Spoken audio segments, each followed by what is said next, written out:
விபத்து வந்து நடந்திருக்கு. எதனால அந்த விபத்து நடந்துச்சு? அங்கே மேலும் இது போல நடக்க மாட்டேங்குது. என்ன நடவடிக்கை எடுக்கணும்? இப்போ நாங்கள் பார்த்தீங்கன்னா இப்போ நம்ம வந்து ஒவ்வொரு செயல்பாட்டிற்கும் ஒரு ஸ்டாண்டர்ட் ஆப்ரேட்டிங் ப்ரொசீஜர் கொடுத்து நம்ம பண்ணியிருக்கோம். அதே மாதிரி காக்கலூருக்கும் வழங்கப்பட்டிருக்கிறது.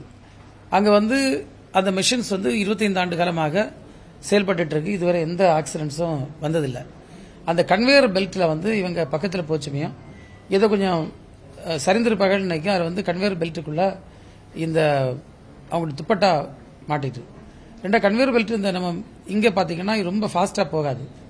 அந்த பேக்கேஜிங் உள்ள கன்வேயர் பெல்ட் தான் ரொம்ப ஹார்ஸ் பவர் கூடினதில்லை. அது ஸ்லோ ப்ராசஸ்லாம் போக அவங்க அது இழுத்து எப்படியோ அந்த அவங்களோட செயின் எல்லாம் அதில் மாட்டிக்கிட்டு கொஞ்சம் ஒரு விபத்து நடந்து விட்டது. இப்போ நாங்கள் இஎஸ்ஐ ப்ராவிடன்ட் ஃபண்டு அந்த எம்ப்ளாயி இன்சூரன்ஸ் பண்ணுற திட்டத்தின் மூலமாக அது என்னென்ன கவரேஜ் பண்ண முடியுமோ அதை பண்ணியிருக்கின்றோம். இன்னும் வந்து சில நடைமுறைகளை கொஞ்சம் கடினமாக்குவதற்கான இன்ஸ்ட்ரக்ஷன்ஸை நாங்கள் கொடுத்துருக்கோம். ஏன்னா பார்த்தீங்கன்னா சாதாரணமாக நாங்கள் துப்பட்டா அனுமதிக்கிறதில்லை. இந்த கிராமப்புறத்திலிருந்து வரக்கூடிய சில பெண்கள் வந்து அவர்கள் வந்து நம்முடைய கலாச்சாரம் இது, நாங்கள் அது முடியும்னு ரொம்ப ரெசிஸ்டன்ஸ் சொல்லாங்க. நாங்கள் தான் அப்படிப்பட்ட இடங்களில் வந்து கோட் இன்ட்ரடியூஸ் பண்ணலாமான்னு சொல்லி அவங்கள ஓவர் கோட் இன்ட்ரடியூஸ் பண்ணலாமான்னு அவங்கள்ட்ட லேபர்ஸ்ட்டை பேசிகிட்டு இருக்கோம். 2ல் ஒன்று இங்கே சூஸ் பண்ண ஒன்று துப்பட்டா முடியாது, இல்லைன்னா கோர்ட்டு போடுறதை நீங்கள் ஒத்துக்கொள்ள வேண்டும் என்று பேசி அதை எங்களுடைய எஸ்ஓபியில் சேர்த்து ப்ரிகாஷன்ஸை கொஞ்சம் கூட கூட்டலான்னு நினைச்சிட்டு இருக்கோம்.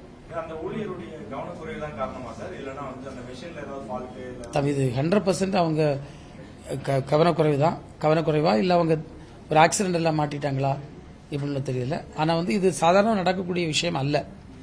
இவ்வளோ நாளில் வந்து அப்படி நடந்ததில்லை. அவங்க துப்பட்டா கொஞ்சம் நீளமாக இருந்திருக்கு. அது எப்படி அங்கே போச்சுன்னு தெரியாது. அவங்க கொஞ்சம் அந்த பக்கம் சாஞ்சிருந்தா மட்டும்தான் போகக்கூடிய வாய்ப்பு இருக்கு, இல்லைன்னா அது ஈஸியாக போகாது. இது மற்ற பெல்ட் ஓடவே ரொம்ப ஃபாஸ்ட்டாக ஓடி அதில் வந்து காற்று வந்து அதனால வந்து போய் இழுத்து அப்படிலாம் சொல்ல சான்ஸே இல்லை. ஏன்னா இது வந்து நீங்கள் வந்து பேக்கேஜிங்கில் உள்ளதான், அது ஸ்லோவாக தான் போகும். ஏன்னா அந்த கன்வேயர் பெல்ட்லேருந்து அந்த பாலை வந்து பாக்கெட்ஸ் எடுப்பாங்க. அது ரொம்ப நார்மல் ஸ்பீடில் தான் அது போகும். அதில் கண்டிப்பாக அவங்களுடைய கவனக்குறைவால் ஏற்பட்டிருப்பதற்கான வாய்ப்பு தான் இருக்கிறது. ஆனால் நாங்கள் வந்து டெக்னிக்கலாக ரொம்ப ஸ்டடி பண்ண சொல்லியிருக்கோம்.